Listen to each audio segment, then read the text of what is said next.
to Ukraine now to get the latest on the situation there. Soldiers trapped in a steel factory under attack have accused Russian forces of exterminating civilians and wounded troops. We can go live now to our reporter, Lloyd Parry, who's in Kyiv. Afternoon, Richard. Hello, Matt. Explain the situation for us. What's happening at this steel factory? Up to 1,000 Ukrainian soldiers and maybe 100 or so civilians are trapped in this vast, sprawling industrial plant, the steelworks, which has kind of hangars, outbuildings, and then these bunkers, which were designed to resist nuclear attack. And they're completely surrounded. In recent days, they've been not only bombarded from land, air, and sea, but Russian troops have been making incursions into the grounds. So it's a really desperate situation. And although they are very isolated and communications are poor, they're not completely cut off. And so they've been posting videos from within the plant, from within these dark basements where they're stuck, describing the terrible conditions there and appealing for some sort of relief. And is there any prospect of that relief coming? Well, there is. We're told that at the moment, an evacuation operation is going on for, I think, the civilians who are still there. It's the third time this has happened. It began over the weekend.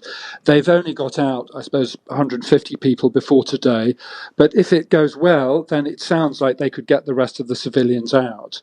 Now, that doesn't improve the situation for the military defenders who are hanging on in there. I mean, they could, of course, surrender to the Russians. They say they don't want to do that, partly because they don't trust the Russians to treat them humanely as prisoners of war. There have been reports of Ukrainian prisoners of the Russians being mistreated and even killed. So the civilian problem may be close to being sorted out, but the military confrontation is going to continue from what we can see. And more broadly, there's been a lot of focus on the May the 9th, that the sort of symbolic date in the Russian diary. Is there and people have speculated about an escalation in Russian aggression and tactics. Have we seen evidence of that elsewhere in Ukraine?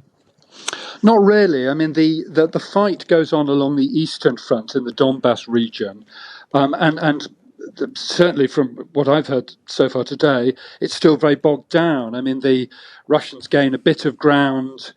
Sometimes they get pushed back by the Ukrainians, but it seems to be a real war of attrition. There hasn't been any, decisive gains by the Russians there. And May the 9th, everyone's wondering. I mean, there is only rumour and speculation. It's a big day. It's the anniversary of the Soviet Union's defeat of Nazi Germany. And it's traditionally a day, when there are big parades of goose-stepping soldiers and ballistic missiles in Moscow. And Vladimir Putin often makes a rousing speech, and a kind of nationalistic, militaristic one. So some people think he'll formally declare war on the Ukraine rather than just this military operation, as he's called it. Some people think he might declare that some of the occupied areas are independent or even part of Russia.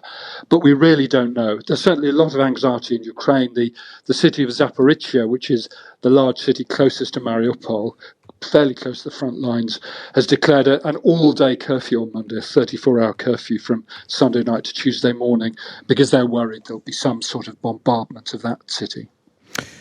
Lloyd Parry, thanks so much for joining us. Lloyd Parry there reporting live from Kyiv, updating us on the situation in Ukraine.